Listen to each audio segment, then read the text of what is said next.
Welcome to Doing the Most, the series where we talk about the misadventures of entrepreneurship. I'm your host, Georgie, execution strategist and serial entrepreneur.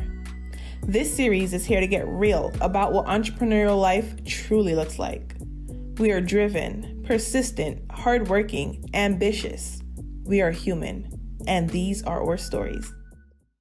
Welcome back to Doing the Most, the misadventures of entrepreneurship. I'm your host, Georgie, and today we have Chanda-Louise Oton, who's here as an entrepreneur, a doer, a mover and shaker, and she's going to be telling us all about her stories and her adventures and misadventures. So Chanda, could you tell us a little bit about who you are and kind of what brought you to this point? So your journey from like where it all started. Ooh, okay. All right. So it's Chanda Panda. Oh, I'm sorry, Chanda Panda. Girl, you're good. Don't worry, don't worry. So I guess I could start with where did my journey start? I've been doing entrepreneurship, but not really thinking it's entrepreneurship since I was like a teenager. So as a teenager, and I think even probably I hustled a lot. So it's a weird thing it's not weird to say, but I came from an African family, and typically our focus is on getting an education and then getting a 9-to-5 type of job. But then also, with that being said, family members also did other things, you know?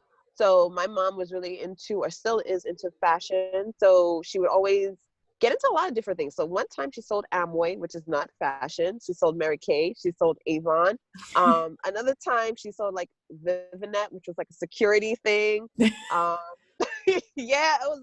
I don't know if she ever did Prime America, but growing up, my mom was dipping and dabbling in a lot of different things to sustain some type of additional income. I'm so sorry. I'm like in my car. No problem. I saw her do that. On the other end, my dad, he always had a full-time job similar to my mom, but then he started his own online magazine. So he ran that magazine, I don't know, 5-6 years. It was called The African. And I saw him do that. My grandmother, she was a teacher. Both my grandmothers, actually, on both ends, were teachers or in the education space. And they also still did other things. So like one of them sewed. She was part of the Girl Guide groups. My other grandmother has a store. So the store is called Calabar Imports, and there we sell things typically from like different African areas, and then also Asian communities and such. So I've always been immersed within a family that has done something additional outside of just your 9-to-5. But the primary focus has always been get yourself a good job. So that I think mindset wise, I saw people doing different things and kind of like hustling. So that got me into that mindset of doing different things. So that's my start. Cool. And so, seeing that, right? What were they trying to see? And you were mentioning like they wanted you to get like a 9-to-5. Were they just like really strict about that? Or were they like open to the idea of you doing multiple things? Or was it more of like a need for them to do multiple things versus them trying to focus you on just like doing the one thing of like the 9-to-5, the stability? Okay. So I would say that it's kind of a combination of both. My parents never raised me to feel like I had to do a specific type of career or field. But it's just something I think culturally I naturally just inclined to, because it seems like African families, immigrant families typically lean towards doing the STEM disciplines, and then I had a natural inclination from that. And most of my family members also had that. So I think for me, I had a mindset that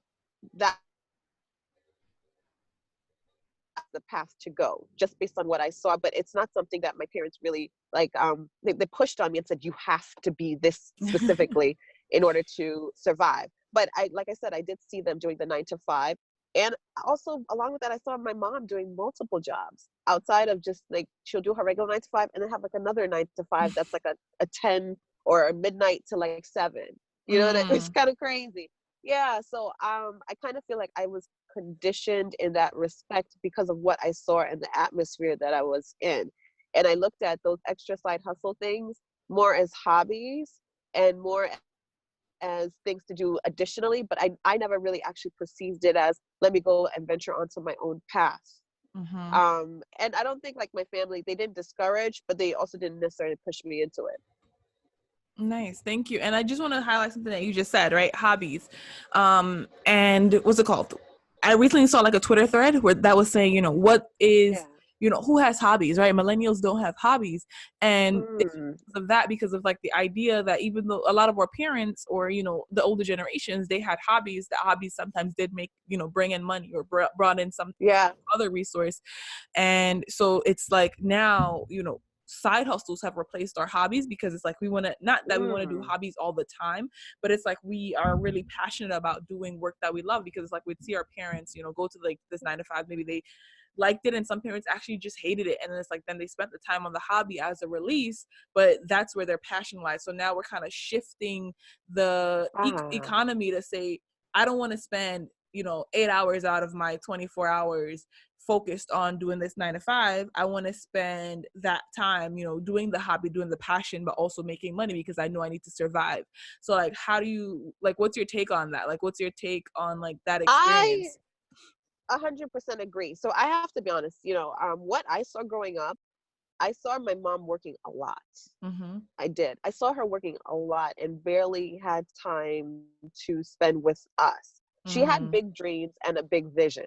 She always did. Um, and her way of making those things happen was to work hard to get the money. So essentially equating money with time, Mm. right? And then that's what came to my mindset. And growing up, we didn't get the opportunity. Like, we did have different types of opportunity. I won't say we won't, but it wasn't as extensive, I think, as like what my mom per se would have experienced. So her growing up, she grew up back home, and it was a different lifestyle. So she, for instance, swam. She like swam on the country's Olympic team. You know what I mean? Mm. She did different things. She did ballet. So she had a more well-rounded life where it was more social.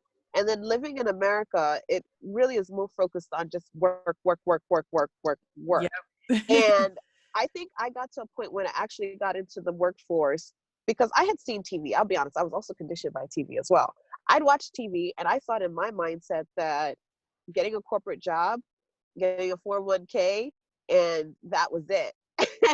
And you make all this money, and now you'd be able to live this like great lifestyle. And when I actually got into the workforce, I realized how much of an illusion that was. Yep. You know, um, I really did. And just to kind of fast forward to what actually got me into my entrepreneurship journey full time is I wound up just working for about 8 to 10 years in the corporate world in different industries. And I always went through the same type of things. So meaning I wouldn't be able to see myself pushing forward or being promoted as I would have liked to. I Mm. wasn't seeing the money equivalent. Even when I was seeing the money equivalent, I just started to feel like a slave. To put it. I was putting in a lot of hours, 50, 60 hours sometimes, and I wasn't seeing a return on it. And I was seeing that I was being used more as like a tool or a piece or component of like a manufacturing chain, so to speak. Mm. So you have this manufacturing factory, and that's not where it works, just like a visual. And I'm a component of it. So go here, drip. This person does this, drip, drip, drip. And that's what I saw my role functionally being. And it wasn't dynamic. And I was being worked out like 50, 60 hours. And I had seen my mom do the same thing, work those 1, 2, 3 jobs and then complain about the same things that I was seeing. And I just got to a point where I started to realize that how I perceived myself was Mm-hmm. different from the reality of who I was. Mm. And I think one of those, like the easiest one to talk about is physically what I looked like, in my mind, I'm gorgeous. Yeah. Okay. But I also saw that I was fit and my body looked like this. And then I started to actually look at the reality when I took a step back and I wasn't so caught up with just being busy. I started to Mm. really assess and say, whoa, hold up, girl. Like what you think you look like and how you're coming across is completely different from what's in your head. So I started to realize that I didn't want to just see my life go by and it just be about work and money. I have to admit, it wasn't fulfilling enough and I wasn't living the life that I wanted. And that's not the end that I wanted for myself. So I Mm. actually wanted purpose and fulfillment and to enjoy life. And I, you know what I'm saying? Like to actually really truly live it. And I realized that the way we were living and the way I was working, and also conditioned from what I saw with my parents, they weren't living a quality life, at least what the type of life I wanted to live. So I decided to leave my corporate role, and I said, let me give this a shot. Let me try it on my own. which is which is something, and that's an experience on its own. So yeah, I definitely agree in terms of following or millennials, the mindset being more about, let me focus on what's my passion and also turn that into revenue, as opposed to indebting my time, 8 hours of that time, to somebody else's dream and somebody else's machine. Let me better utilize that time for myself. So I am completely in alignment with that.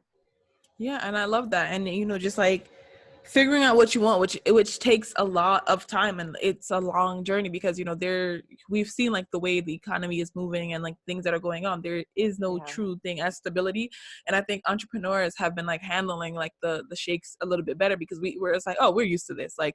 And folks that are in full-time jobs, there's nothing at all wrong with the full-time job, because I do want to have full-time employees working at my company and different things, and everyone kind of has like a role in that ecosystem.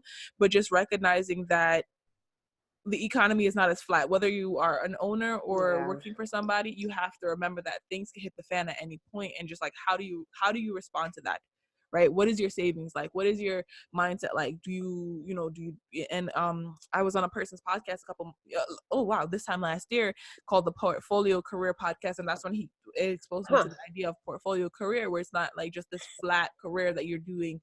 You get a job and you're there 30 years. It's like a portfolio where it's like different sometimes you're an entrepreneur, sometimes you're working for somebody, sometimes you're doing this, sometimes you're doing that. You dabble in ed tech, you dabble in finance, and you're just like, it's a journey, and it's like this, the heartbeat, it's up, it's down, it's up, it's down. And it's like, once everyone is conscious of that, it's the ebbs and owners, flows.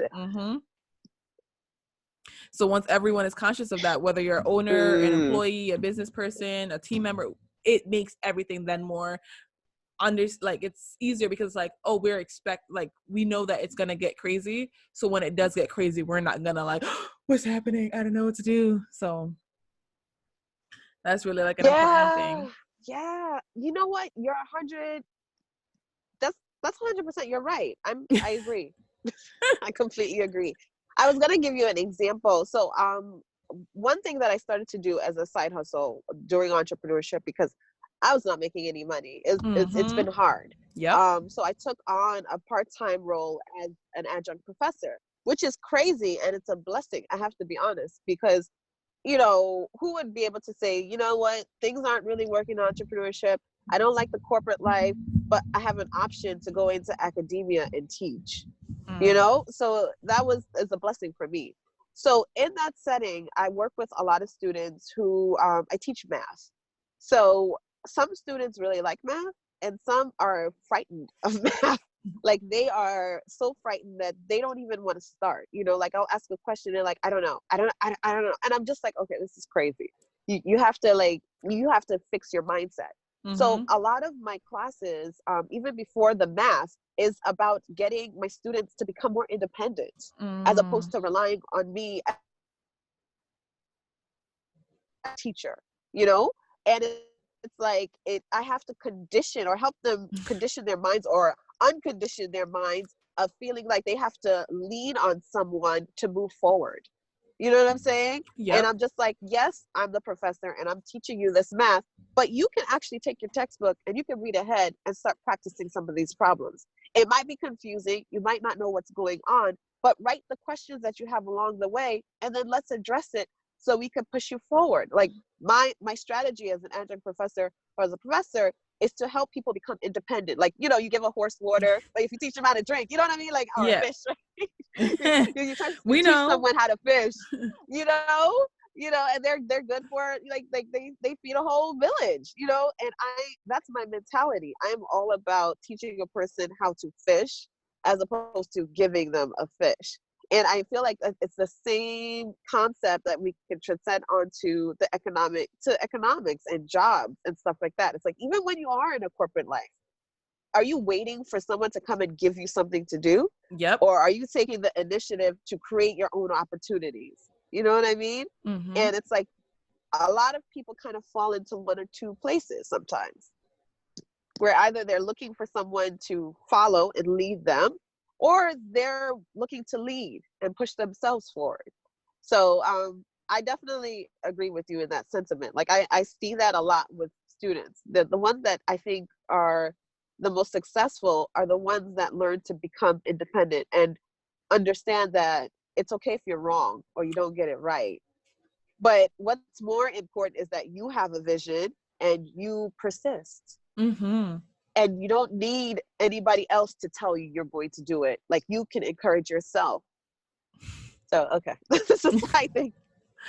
Yeah, I love that. Thank you so much for sharing that. That is definitely like 1,000% the truth, 1,000% the key, and that's the core of it all.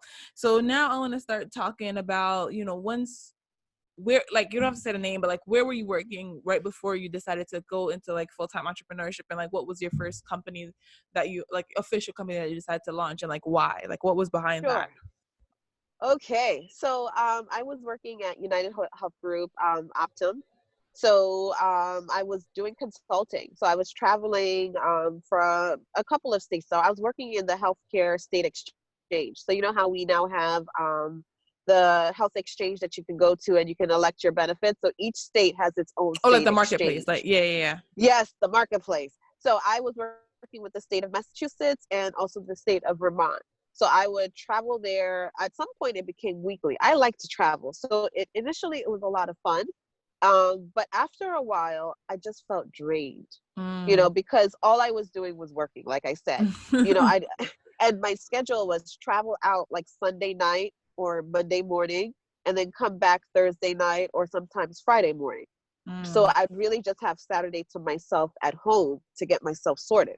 So that was tough. Outside of that, the work itself, we had a corporate restructure. We actually had like 3 or 4 corporate restructures within a 6-month period. So Wow. yeah, it's crazy. It was it was a lot going on. And during that time period, our project that we were working with, we went through like a kind of a restructuring on itself. So they brought a stabilization team on. So when they brought a stabilization team on to the project, what happened was the stabilization team usually comes in, they assess what's going on, and then they make recommendations, and then they make changes, right? So because of that whole switch, what wound up happening is I got the opportunity to work with a really great manager, a vice president. And within like a 6-month period, she just shifted how I thought and how I worked and what I thought about myself and how I showed up in the world, to be transparent. The first thing she told me when we met is just like, why don't you do your PMP? Like, what are you waiting on? And at that point, I had like 3 or 4 years of project management experience, but I thought I was just like kind of, I don't know, I was dragging my feet, and I didn't feel like I was adequate at that point. And I didn't know what the test was like. So she encouraged me, and I just said, okay, fine. I took the exam, first time, passed. Had no issue, which is crazy. And it was ironic because she herself was surprised. And I'm like, you told me to do this. You told me to do this. So that was another thing. Another thing that she gave me, which was great advice, is like, she goes, Chanda, when you're presenting yourself, you present yourself a bit sheepish, like, kind of meek.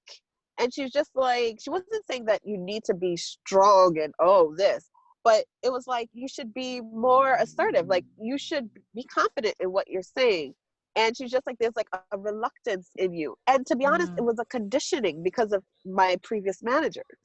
My interaction with them is like, I would say something and then I would get shut down. So it was more like a follow the leader type of thing. But instead, she was molding me to be more of a leader. Nice. And because she gave me that liberty or that freedom, or just like helped me see it, I then started to take the initiative on my own. I started to push forward. I started to push forward with my ideas. I felt more confident and I was moving forward. But then we had another corporate restructure. So we have another corporate restructure, and now she's no longer my manager. We're not even in the same line of business. Wow. And now I'm back to something that's similar to the previous structure. But it's kind of like, after you've given somebody some fine wine, how do you go back to some cheap beer? I don't want you better give me the high class stuff. Hello. Right. Right. And it was just like, I just started thinking differently.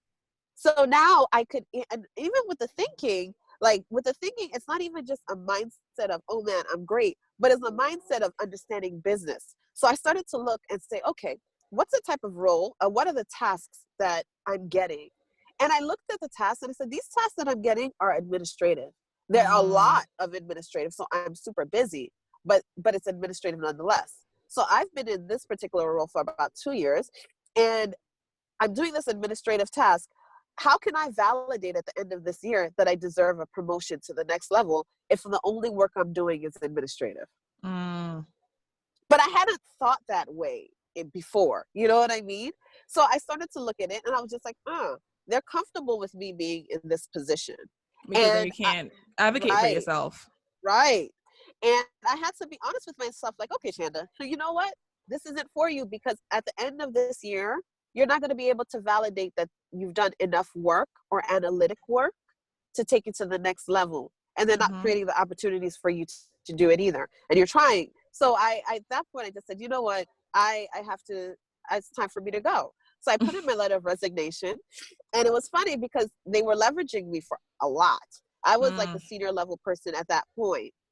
And when I put in my submission, they didn't come back to me until the last day in which I was supposed to be working there. And at that point, they were like, can we talk about this? Like, you know, hey. Right. No, So we can't. I mean, that's what I felt. But they were just like, we can work something out. I mean, what is it that you need? And I'm like, well, I mean, of course, exposure. I need to be, they're like, okay, we can give you some mentoring. We can give you such and such.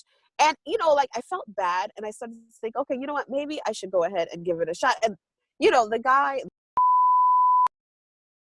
okay, all right. Sorry about that. So I considered going back, and I actually said yes, even though my gut, I didn't want to, because I wasn't gaining anything from going back. I wasn't gaining additional money. I just was essentially staying because they didn't have anybody else. And I'm being honest. So what happened was when I said yes, one of the coworkers that I was working with calls me immediately. He's like, hey, Chanda. I'm like, hey. And he was relieved. Okay, I need you to do X, Y, Z, Z, Z, Z, Z, Z, Z, Z, Z. Here you go. And then when I thought about it, I said, what am I doing? And I said, I'm so sorry. I can't do this. Yeah, kicked me back into my senses real quick. Nope. I can't do this. So at that point, I quit. And I said, I'm done, guys. And I left. And, you know, it actually took me a few months to decompress and just like get, I just mentally right. That sounds crazy.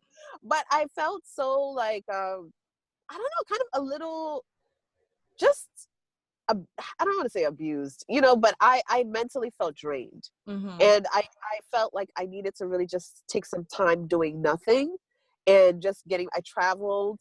I met with some friends. I shifted gears and just completely dialed back. And that experience is pretty much what led me to that point of saying, you know what, let's start my own thing.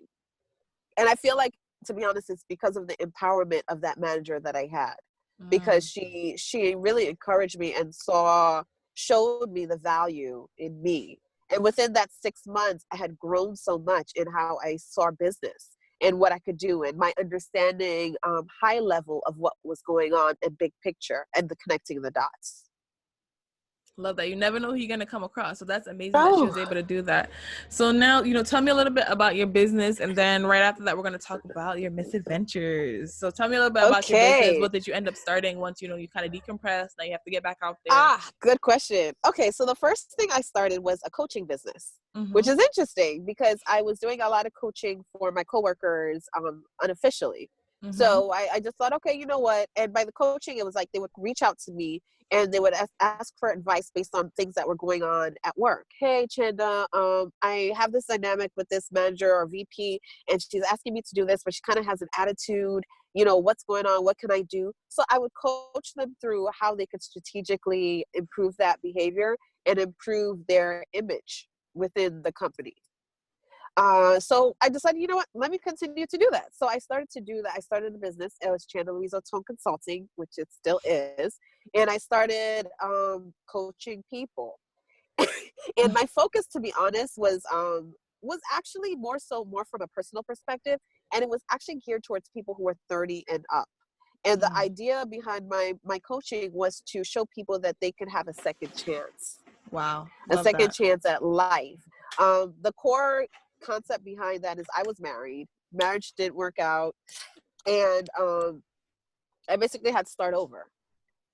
And because I had to start over, I went through so many different things. I went through different things of interacting with friends and family and kind of seeing how I was received. I went through different things of feeling like I was the victim. I went through different stages where I, financially made it, quote unquote, right? And I was accomplishing all the things that I hadn't when I was not married, or when I was married, and now I had accomplished it. And I still wasn't happy. Yeah, money doesn't do it all. Yep. So I realized that there's kind of a huge stigma, especially for sometimes people that are over 30, where you've made a mistake and things didn't pan out the way you intended it to. And because you've made that mistake and for some reason you're over 30, that means that your chance is over. It's now time to let the next generation come through and live their life. And I actually even kind of had someone say those type of things to me, you know what I mean? In different ways.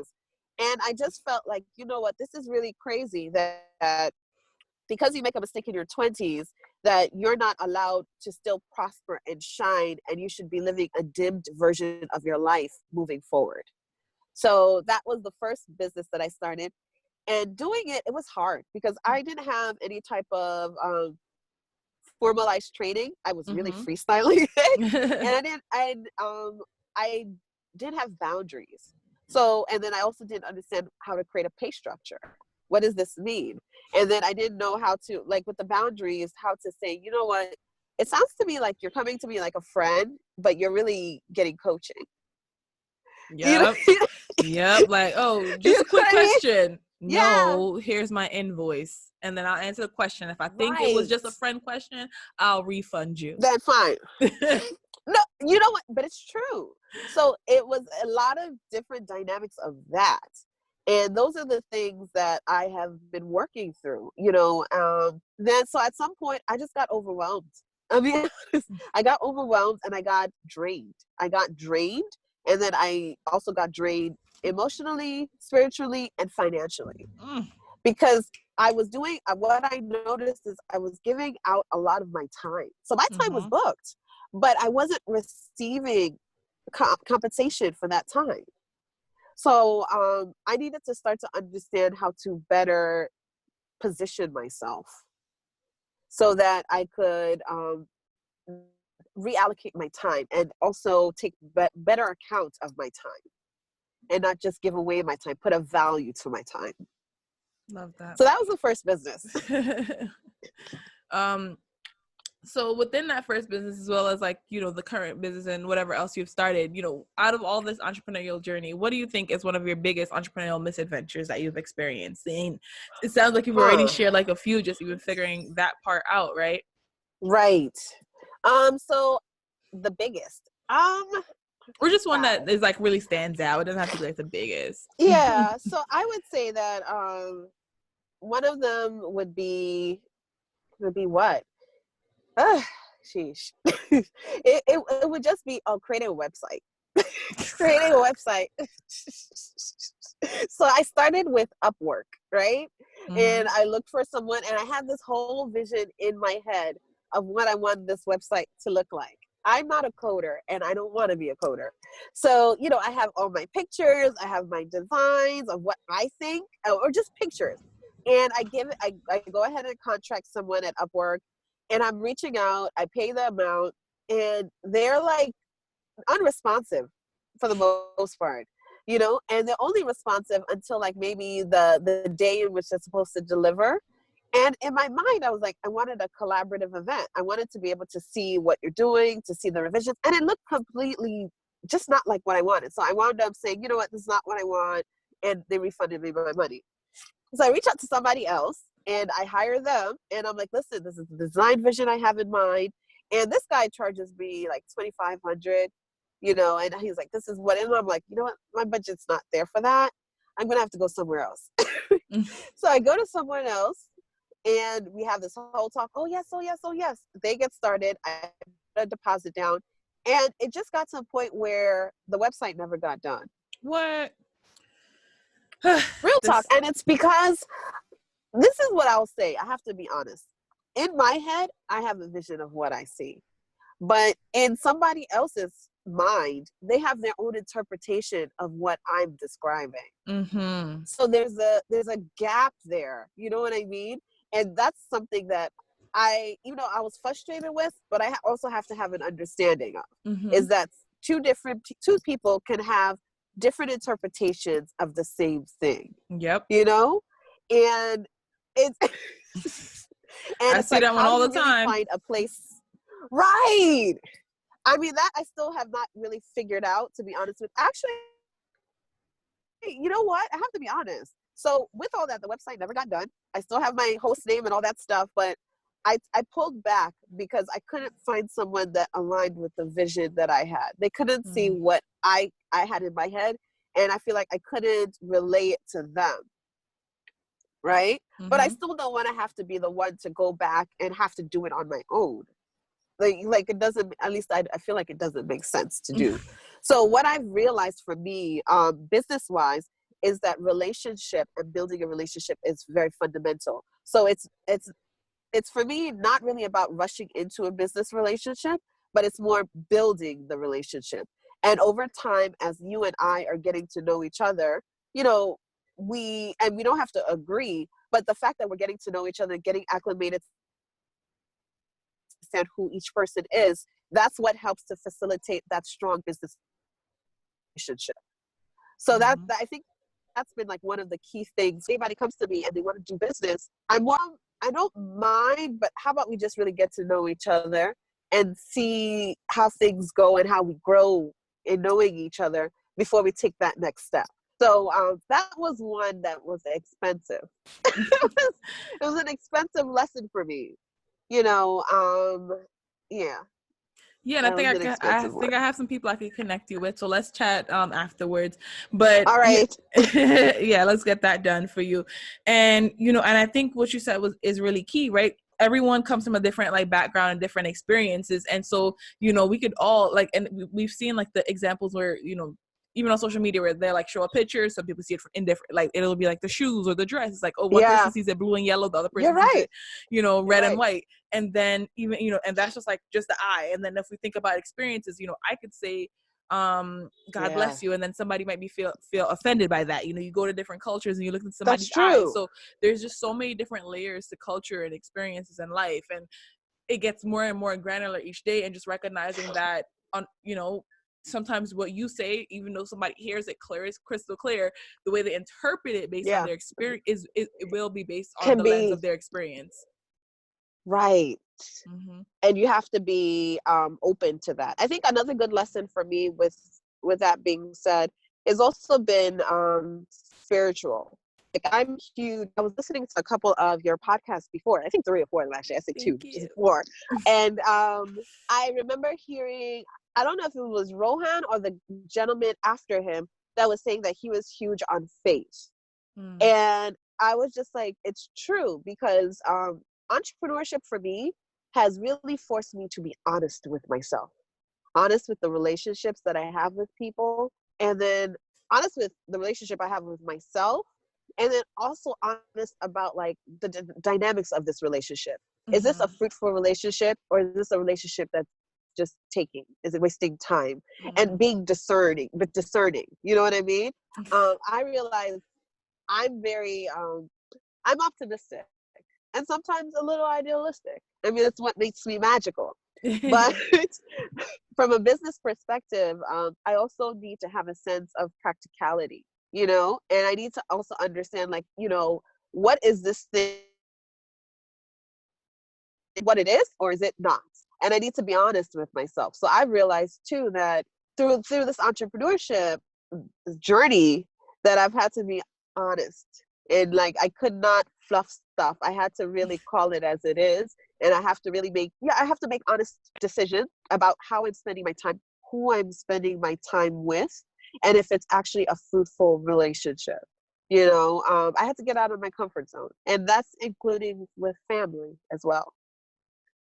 Yeah. So it's a journey. It is a journey. Thank you for sharing that. We're coming to the end of our episode. So, to close it out, what piece of advice or homework or task would you like to tell the audience to, implement, to do, to think about when they're on this journey of entrepreneurship, when they're launching their business, trying to grow it? Just any piece of advice you'd want to leave with them. Okay. So I have two. And Go I'll ahead. say the first one is that you follow your purpose. And purpose is tied to how you're serving people. So, if you haven't figured out what your purpose is, then take some time to really hone in on who you are and figure out what that is. Because at the end of the day, entrepreneurship is really hard, and it's not lucrative for a while, honestly speaking. And sometimes, depending on what your support system looks like or lack thereof, you might be the only one telling yourself to continue to move forward, even though what you might see is bleak. So it's really important that what you're doing aligns with your purpose and your value system, so that you hold on to that and you could see what you're doing, how you're serving people. So I think that's, like, for me, one of the important things. Making sure that you know what your purpose is and you're serving people in that. The second thing is to be honest with yourself, with your relationships. Your time is valuable, and you don't have time to waste it, and you don't have time for people who are wasters of your time. So have honest conversations with yourself about the relationships that you have and how you're utilizing your time. All right. Thank you so much for being here with us, Chanda. And then, guys, for how to reach out to her, the information will be in the show notes as well as the caption section if you're watching the video. And we'll catch you next time on another episode of Doing the Most, the Misadventures of Entrepreneurship. Bye. I see ya.